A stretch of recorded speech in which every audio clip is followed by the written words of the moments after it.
Hey everybody, today we've got a 2024 matchup between Jared Golden for the Democrats and JD Vance for the Republicans. This was suggested to me in the comments. Golden is in the U.S. House from Maine's 2nd, JD Vance, a U.S. Senator from Ohio. So this is going to be a tough one. Vance would probably have some appeal in the key Rust Belt states.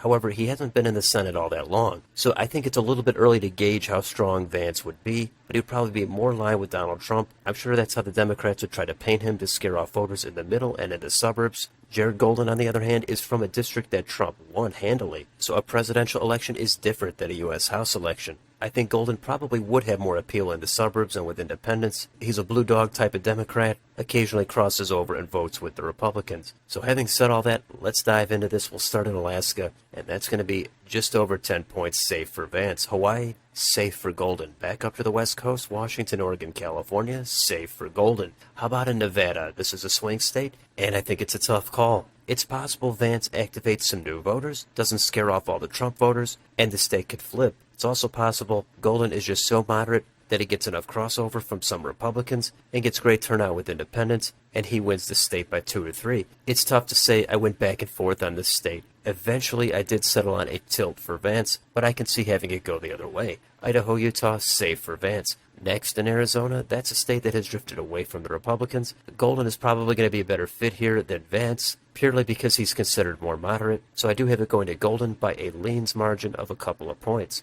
Montana, Wyoming, safe for Vance. Colorado, safe for Golden. New Mexico, likely for Golden. North and South Dakota, safe for Vance. Nebraska at large, safe for Vance. In the 2nd District, that's going to be leans for Golden. Kansas, over 10 points, safe for Vance. Oklahoma, safe for Vance. Texas, even if Golden does well in Tarrant, Williamson County, and suburbs around Houston, I still think Vance is going to be able to carry the state by over 5. Minnesota, that's going to be about 5 to 6 points, likely for Golden. Iowa is going to be likely for Vance. Missouri, Arkansas, Louisiana, safe for Vance. Now we've got Wisconsin. This could go either way. With all things considered, I went with a tilt for Vance. Illinois, safe for Golden. Michigan, this state does border Ohio. That's where Vance is from. Maybe that helps him slightly. I do think it's possible for Vance to win Michigan, but again, Vance would have to get a little bit more experience. Given Golden is more moderate, I do have him winning Michigan by about 2 to 2.5 points, so leans for Golden. Indiana, safe for Vance. Kentucky, Tennessee, Mississippi, Alabama, safe for Vance. Let's go to Florida. That's going to be likely for Vance. Now we've got Georgia, and the suburbs around Atlanta. They have cost the Republicans some races in the last few cycles. In this matchup, I think Golden would have a little bit more appeal, so it is going to be a tilt for Golden.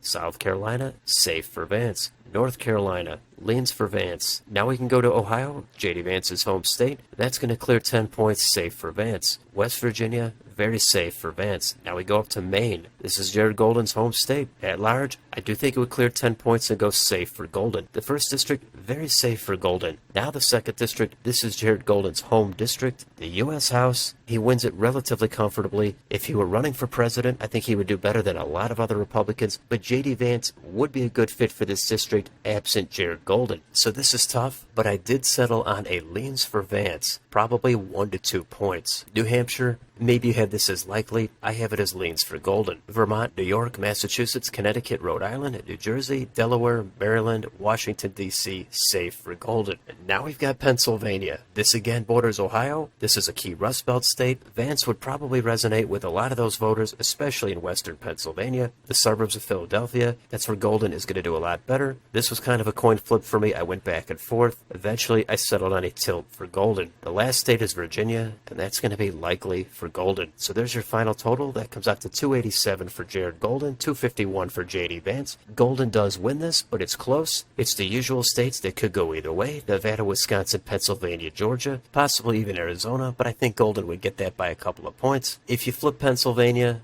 that puts Vance right at 270. So Vance is perfectly capable of winning this election. I just think Golden's more moderate appeal, combined with Vance's relative inexperience and ties to Donald Trump, are going to be what keeps Vance out of the White House. Now, other things to consider are the progressives. They are not going to come out for Jared Golden. Golden is one of the lighter Democrats in the U.S. House. That gives him success in his district, especially in the bluer cities and counties. The progressive Bernie type of voters, they're going to be a problem for Golden. I think he's going to have more questions to answer than Vance. Vance will have to answer some positions about Donald Trump, abortion, But on cultural issues, I think Vance is going to have more success in those Rust Belt states, especially if Vance does go a little bit in the direction of economic populism. If he talks about healthcare, talks about some corporate regulations, and doesn't just focus on the standard Republican tax cuts, budget deficit lines, that could put him over the edge in some of these states. Jared Golden would probably have to answer for the left-wing identity politics or any other positions that might scare off voters in the middle. His best bet is going to be more economic populism, but again, a lot of progressives might think he doesn't go far enough, and they're going to view him as too light of a Democrat to support, so that's something that could bump Vance up a point or two across some of these states. So there's a lot of different factors here and a lot of different issues. Both of these candidates would have to posture themselves to try to turn out their base and not alienate any voters in the middle.